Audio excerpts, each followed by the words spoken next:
but former 5 stars that could break out in 2022. And I think there's going to be a lot to talk about here, but I'm going to let you tee off on this one. Yeah, I mean, I don't know about you, but I've been watching all the media days for the big conferences, and it's always fascinating to just hear what the coaches say. Hey, this freshman could play. This former 5 star might have a big role for us. So I thought this would be a fun topic.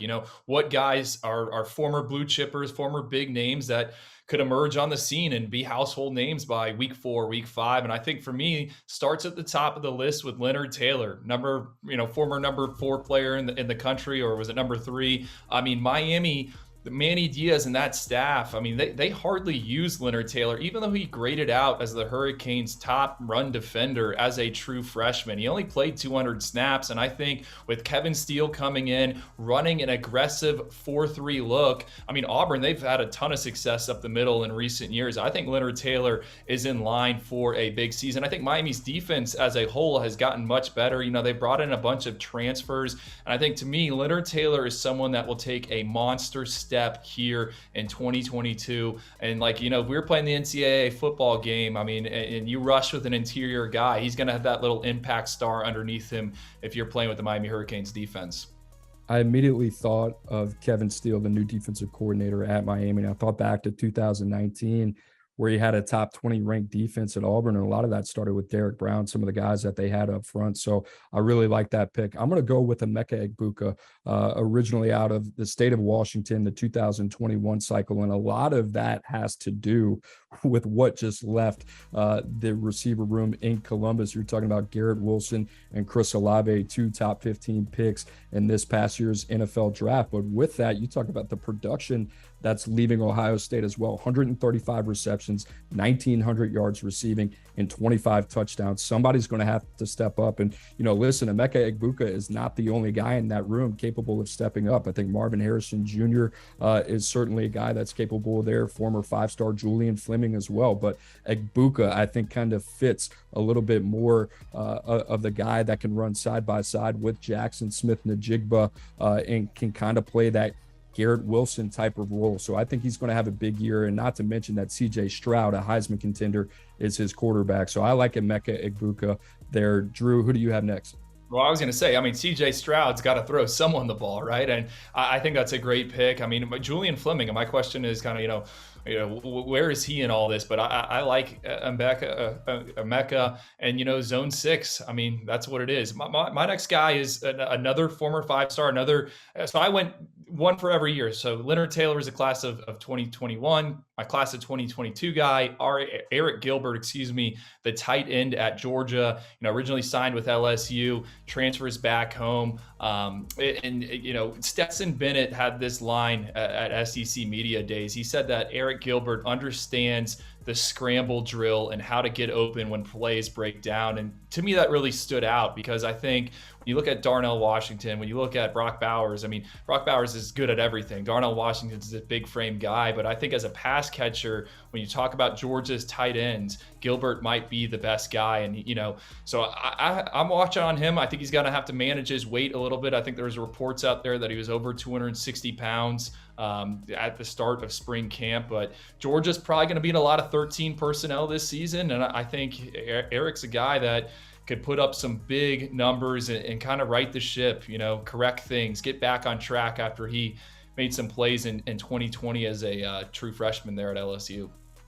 Oscar Delp, a top 247 tight end, also in that tight end room for Todd Hartley. Todd Hartley, who we love, a part of the Preps to Pros hypothetical coaching staff. We love him. We just locked him in to a long-term deal. But you talk about Eric Gilbert. Eric Gilbert has day one NFL potential, and you talk about that combination with All-American Brock Bowers already, who kind of burst onto the scene as a freshman from Napa, California. I mean, think of all the possibilities if you're Kirby Smart in that offense there, and what a treat for Stetson Bennett to be able to have all those type of weapons at his disposal. But Drew, I'm going to move on to another guy in the SEC, and that's defensive lineman Mason Smith. Had a very good year last year as a freshman in Baton Rouge at LSU, was an all-SEC guy that got anointed there. But, you look at the production that he had last year, and now new defensive line coach Jamar Cain coming over from Oklahoma. He had a quick cup of coffee with Lincoln Riley out in Los Angeles. But Mason Smith was a guy that you felt his impact